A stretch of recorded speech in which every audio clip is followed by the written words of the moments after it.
Miskien het jy al gewonder, wat word alles in die kerk geskryf? Dink 'n bietjie aan die agendas vir vergaderings, of die notules van vergaderings, aan verslae of rapporte waarin iemand terugvoering gee oor 'n opdrag wat hy vroeër gekry het. Weet jy dat elke persoon wat in 'n gemeente gedoop word, se naam in 'n doopregister aangeteken moet word?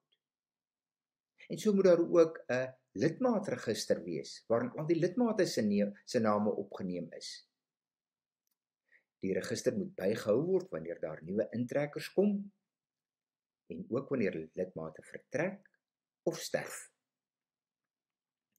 Wat van die blaadjies wat Sondae uitgedeel word, of op elektroniese borde verskyn, of elektronies uitgestuur word?